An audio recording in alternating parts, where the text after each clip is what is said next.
My name is Alina. I remember the phone call like it was yesterday. The one that changed everything. My mother's voice was shaky on the other end, trembling with words I couldn't quite understand. The world outside my window was still bright, but all I could hear was a rushing silence. The words hit me slowly at first, like the weight of water slowly filling up a room. They're gone, Alina. Your parents. They're gone.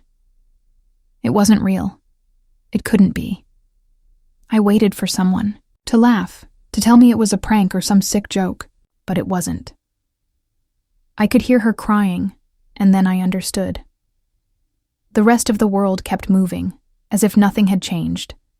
But for me, the ground had split open. The people who made me feel safe, the ones who made me feel like I mattered, were gone. The funeral was a blur. Faces I didn't recognize, hands that touched mine but never really saw me. People who I knew my parents only because of the life they had built around them. No one really asked how I was doing. No one seemed to notice the girl in the corner, silent and broken. When we got home, I found myself in a house that felt so much colder than I remembered. Mia was already there, standing in the doorway, a shadow cast by the soft light of the evening. She looked almost the same as she always did, perfectly put together, her long hair swept back, her smile tight and practiced. I wanted to scream at her.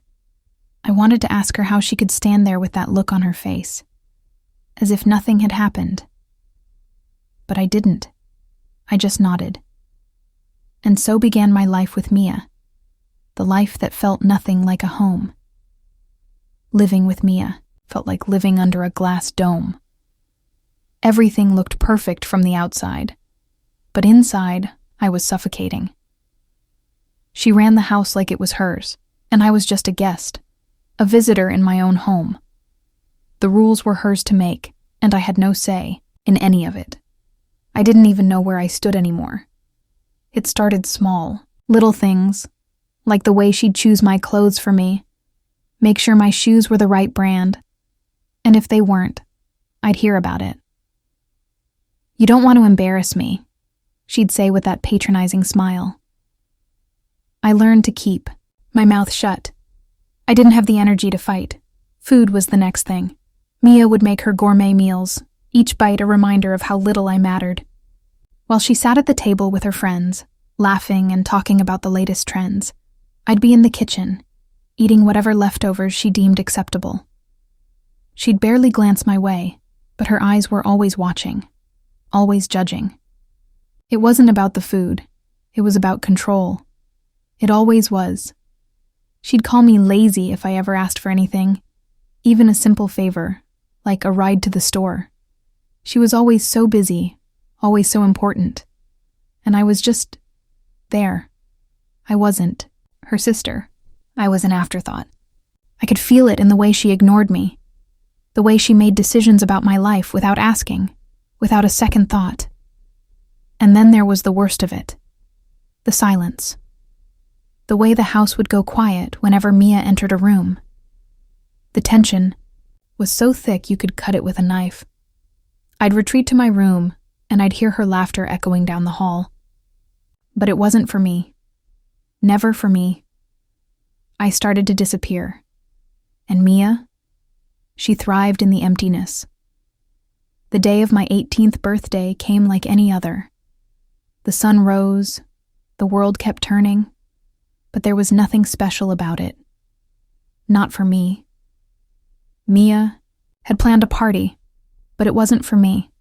It never was. Not once. Her friends arrived with their laughter and sparkling dresses, their perfume filling the air, and I was just there, invisible, a ghost in my own home. I tried to slip into the background, like I always did, but it was my birthday, wasn't it? For once, I thought. Maybe this time. Maybe Mia would see me. Maybe, just maybe, she'd remember I existed. But no, she didn't. Not really. The spotlight was hers and hers alone. Everyone doted on her, asking about her latest successes, her perfectly curated life. And there I was, sitting at the edge of the room, holding my cup of punch, trying not to show how badly I wanted to disappear. I tried to speak up, just once. I thought, maybe if I make it known, just this once, that it's my day too, she'll hear me. So I did. I stood by the corner and said, "Mia, don't you think it's a little unfair to throw a huge party for yourself and forget the birthday, girl?" Her eyes met mine, cold, sharp, like a blade. "You should be grateful, Alina," she said, the words cutting through the music and laughter. "You're lucky you even get to be here." A hush fell over the room. Every head turned. Every face that had been smiling now wore masks of awkwardness. But Mia? She wasn't embarrassed. No, she was enraged. She stepped closer, her voice a low growl. "You're nothing but a freeloader, and you always have been. You have no right to ask for anything. Not here. Not now. You're nothing more than a charity case." The words sliced through me, but I didn't cry. Not there. Not in front of them. But something inside of me broke, shattered into a million pieces. I wanted to scream, to fight back, but I couldn't. I had no power. I wasn't even allowed to have a voice. With a flick of her wrist, Mia signaled to the door. Out. Now. And so, I left. With my heart pounding, with tears threatening, I walked out of the house, the only place I'd ever known, and into the cold night. It was the first time I felt truly alone. The walk was long. My feet didn't feel the cold, didn't feel anything really. I just walked. Away from the house. Away from Mia's cruel words. Away from the life that was never mine to begin with. The night air was sharp, but it didn't matter. Nothing mattered. I ended up at my grandmother's cottage. It wasn't far, just a couple of miles outside the city, tucked away in the woods. It had always been my safe place, my escape when things felt too heavy. But this time, it felt different. It wasn't just a getaway. It was my last lifeline. The cottage was small, cozy, with wooden beams and windows that let the moonlight spill. In it, the scent of old books and lavender lingered in the air. I never realized how much I'd missed it until I stepped inside. The weight of the world slowly lifting from my shoulders. The old rocking chair creaked as I sank into it, wrapping myself in the stillness. That's when I heard the knock. It wasn't a soft, polite knock. It was firm, insistent. I didn't expect anyone. The world felt so far away, but curiosity pulled me to the door. I opened it to find an older man standing there. He wore a gray suit, his tie slightly loosened, his expression both serious and compassionate. He introduced himself as Mr. Taylor, a lawyer, and his presence felt like an intrusion in this quiet sanctuary I had just found. "I'm here on behalf of your late parents," he said, his voice steady but lined with something I couldn't place. He handed me an envelope, sealed tight with wax. I didn't understand. My parents were gone. Their things were already settled, or so I thought. But then, with one simple sentence, Mr. Taylor shattered everything I thought I knew. "There's something you need to see, Miss Alina. A will. Your parents left a will after their passing, and it's meant for you." I stared at the envelope, my heart pounding in my chest. It wasn't just grief anymore. It was confusion. Why now? Why hadn't anyone told me about this before? Inside, a small piece of paper, written in familiar handwriting, changed everything. I could barely breathe as I unfolded the paper. The words on the page were a blur at first, the ink swimming in front of my eyes. I had to read it twice. Maybe 3 times. It didn't make sense. To my dearest Alina. The words seemed like a lifeline in a sea of confusion, and I clung to them. But it wasn't the first part that shocked me. It was the part at the end. Everything. Everything that had been left, property, funds, guardianship, was to be mine. Not Mia's. Mine. I didn't know what to think. How could this be true? How could they have left me all of this? My parents had never mentioned anything about a will, about their plans for the future. I thought I was just a piece of the family puzzle, stuck in place, never quite fitting in. But now, I was the one they had chosen, the one they had trusted to carry on their legacy. Mia wasn't mentioned once. Not in the will. Not in any of it. "Everything, Miss Alina," Mr. Taylor said, his voice soft but firm. "Your parents left everything to you, and they made sure Mia would have no claim to it unless she honored you as their true heir." I looked down at the paper again, disbelief still gripping my chest. Mia had always acted like everything was hers. The house, the money, the life they'd built. But it wasn't. It never had been. It was mine. I let the words settle over me. For the first time, I didn't feel like I was a burden. I didn't feel like I was nothing. I was something. Someone. And this will, this letter, was proof. But there was still so much left to do. So much left to figure out. I stared at the will, and a single tear fell down my cheek. This was the first time in a long time that I felt like I could breathe again. The next steps would be harder. I knew that. But for the first time in years, I wasn't scared of what was coming next. I was ready. I didn't sleep that night. I couldn't. The weight of the will pressed on me, heavy, but strangely comforting. My hands shook as I turned the pages over and over again. Was this really happening? Was this the moment my life finally changed? Mia would fight this. I knew that. I knew her too well. She wouldn't give up without a battle. She'd find a way to twist the narrative, to make it look like I was the one who didn't belong. She'd accuse me of taking what wasn't mine, of stealing her life. But I wasn't stealing anything. This was mine, rightfully mine. But what did I do now? I could stay here at the cottage, hidden in this quiet corner of the world, and pretend like it didn't matter. I could live a quiet life, away from everything, away from Mia, away from the chaos. I didn't owe anyone anything. Maybe that was enough.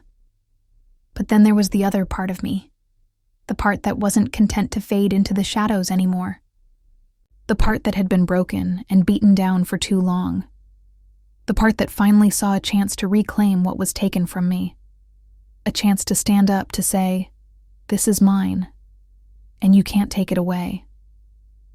I stood up from the old wooden table, the will still clutched in my hands. My mind raced with the possibility of what could happen next. The thought of taking this to court was terrifying.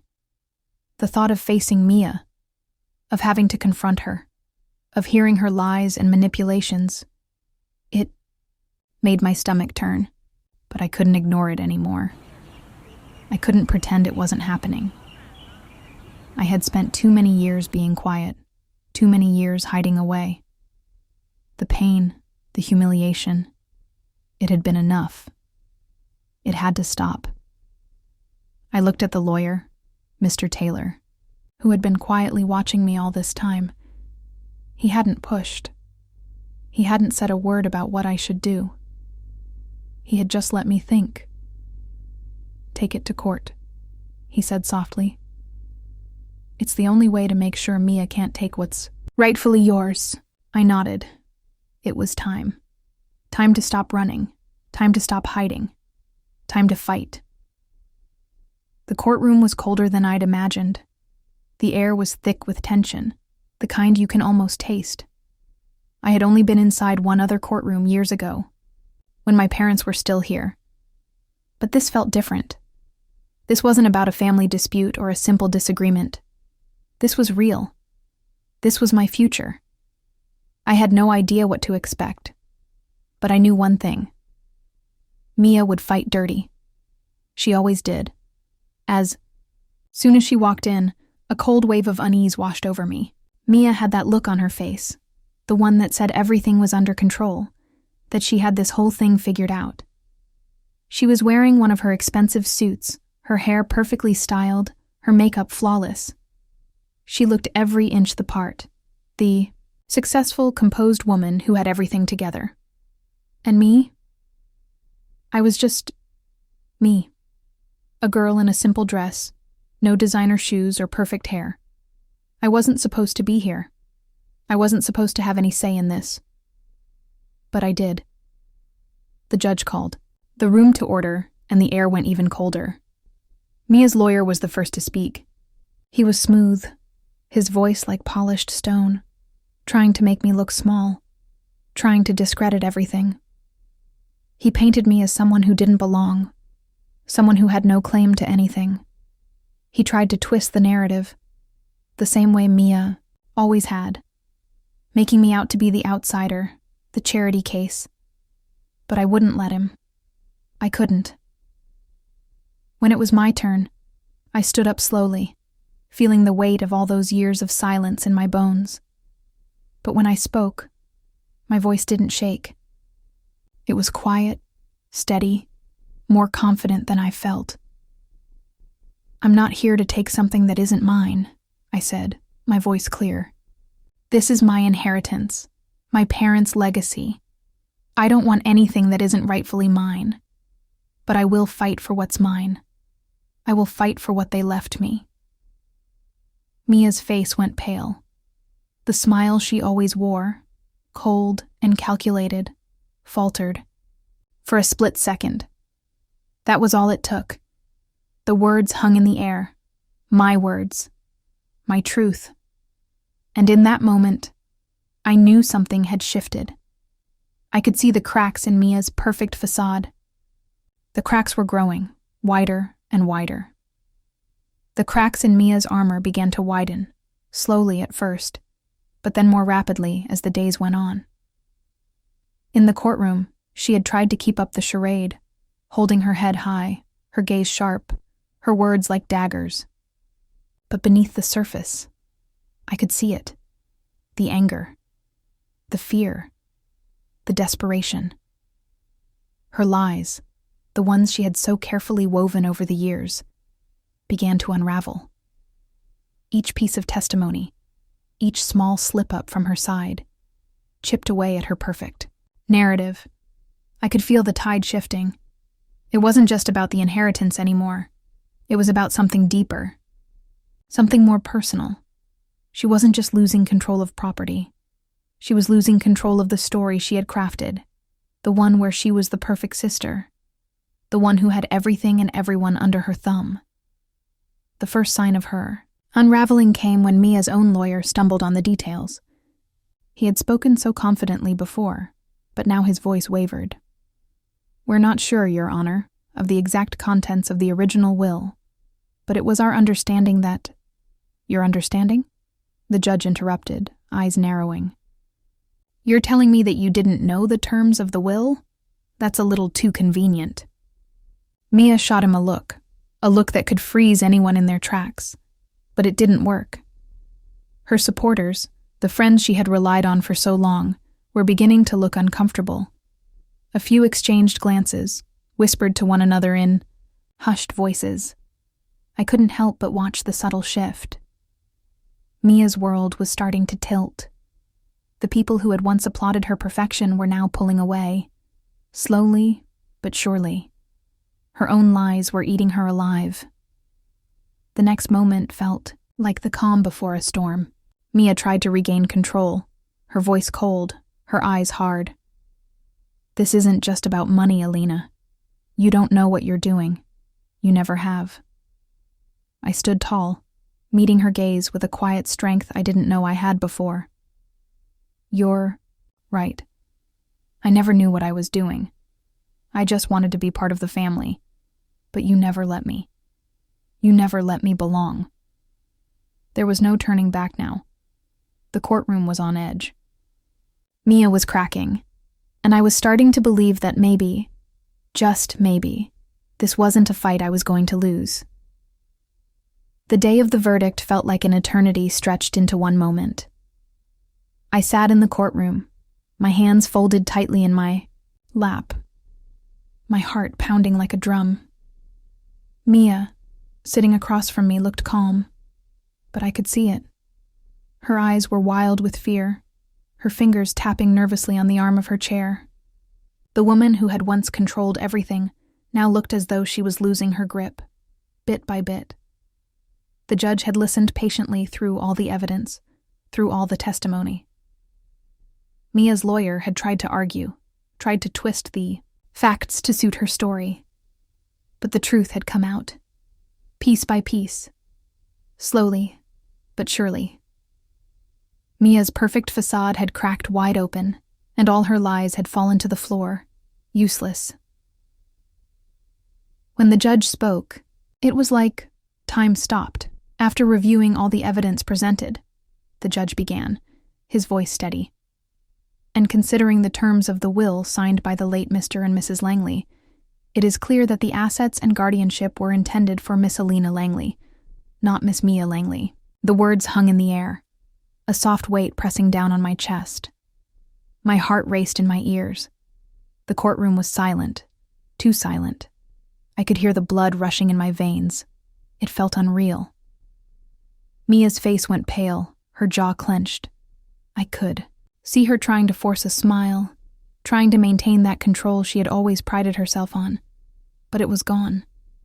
Her world was crumbling. The people who had supported her, who had once believed in her, were now turning away. The judge continued. Miss Mia Langley is not entitled to any inheritance, nor any claim over the family property. The will is clear. The legacy belongs to Miss Alina Langley. I didn't breathe for a long moment. The room seemed to blur, my vision swimming as the words settled into me. This was it. This was everything. Mia's head dropped slightly, her shoulders slumping. For the first time, I saw her break. I saw the cracks that had been growing all this time finally swallow her whole. But I didn't feel triumph. I didn't feel joy or vindication. I didn't want revenge. I just felt peace.